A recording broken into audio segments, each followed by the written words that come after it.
My name's Angelo, and welcome to We Want Picks. Every single week, we break down full UFC fight cards. We give you our predictions, our bets, and our fantasy plays. So make sure you like this video and subscribe to the channel so you don't miss any of our content. And this video is brought to you by BETU Play to Earn. BETU Play to Earn is the world's first online sports and esports betting game. Check it out now at betuearn.com. That's bet, the letter U, earn.com. Next up, at UFC Vegas 50, we have Guido Cannetti versus Kris Moutinho in one of the weirdest matchups on the entire card. Guido Cannetti is 8-6 overall, about 47 years old.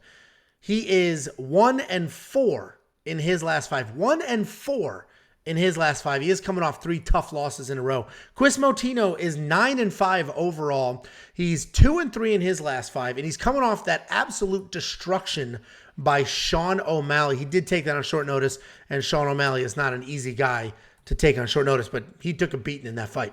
Guido Cannetti, he's had a rough run as of late. He's 42 years old. He's lost 3 in a row, and he has only fought twice in 2 years.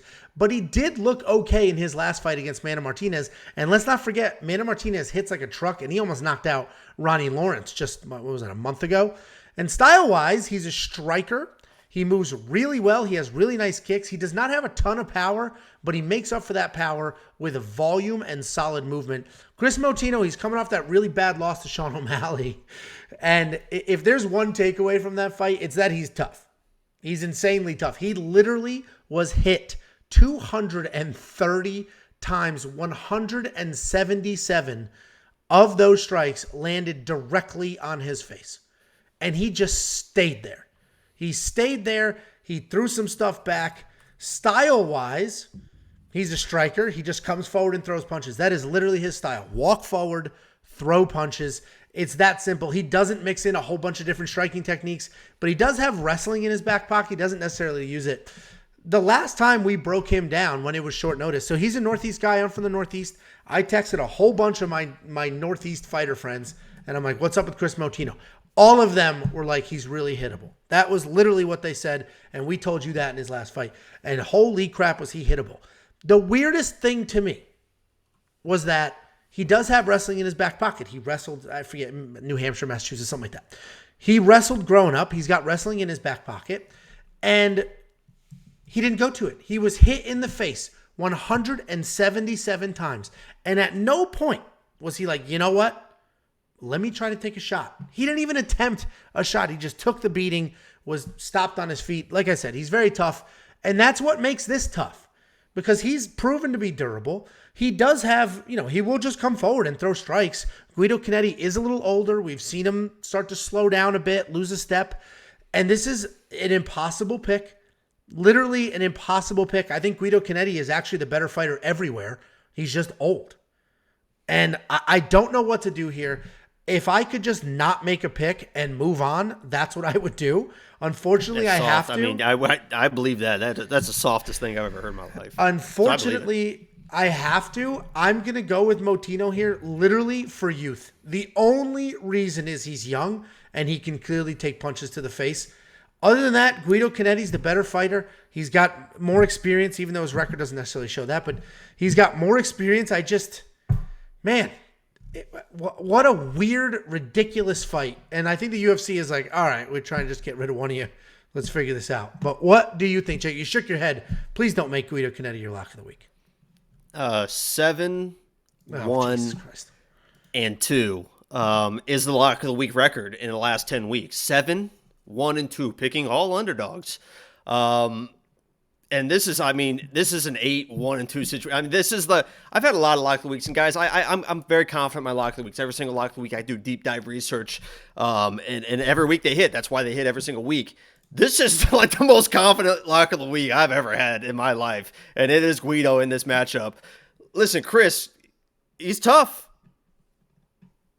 And that's really all it is. He's just tough. He showed up, he was tough, but he was just literally a heavy bag for 3 rounds until they finally gave him mercy and stopped that fight. There was never that point in that fight where you're like, okay. No, it was just like, Oh, he just got hit again. He showed nothing in that fight. Guido has actually fought real competition, and I know that he's kind of on a losing skid and he is kind of old, but he has the experience. He is the skill fighter. He is like the UFC fighter. I know a lot of people are saying neither one of these guys belong in the UFC, but he is the guy that actually has competed against UFC type level competition. I mean, the last people he's fought are very, very good people, and he's hung tough with them for the most part. I have no idea. I have no idea why he's the favorite. Do you understand why he would be the favorite? He showed nothing. Literally, he showed nothing in that Sean O'Malley fight. Nothing. Except he just was tough, which does nothing. I like Guido's ability, actually, with his kicks in this matchup. Sean O'Malley was a lot of punching. Kris had that high guard that was able to block some of those. I think Guido's able to do, some body kicks, some leg kicks, really tear him up, and he should dominate this matchup, man. This is an easy lock of the week. Easy lock of the week. You know why you're like top 5 most annoying people in my life, Jacob? Would you like to know why? One of the many reasons. I can think. I mean, I know I'm annoying, so I'm very. Don't I have a text from you today where you were going to make Kris Moutinho your lock of the week, and then you saw he was the favorite? So you just switched it? No, I said Kris Moutinho should be, but I didn't know who he was fighting, and I was like, oh well. No. Yeah. Okay. It would be a fun lock of the week, but we're not about funny. We did our fun thing last summer, and it did not go well. So we're sticking to the facts. We're sticking to the business. 7-1-2 last 10 weeks. It's going to be 8-1-2. Okay.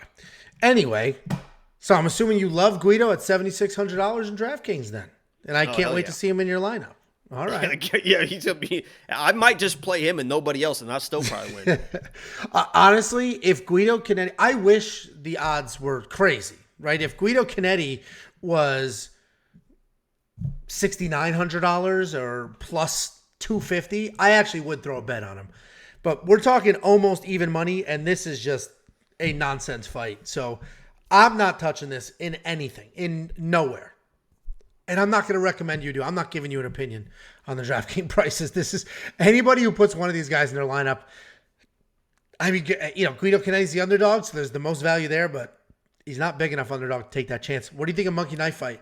I think it goes, and I think it's probably more. Yeah, I mean, Kris. I mean, he is tough. I will give him that. He is very, very tough. So it's got to be a more. What a weird fight. But what's not weird is that I will send you $50 if you go to WeWantPicks.com/bets and you sign up with any one of our 5 betting partners. Jump in, make a deposit. You'll get all sorts of deposit matches from them.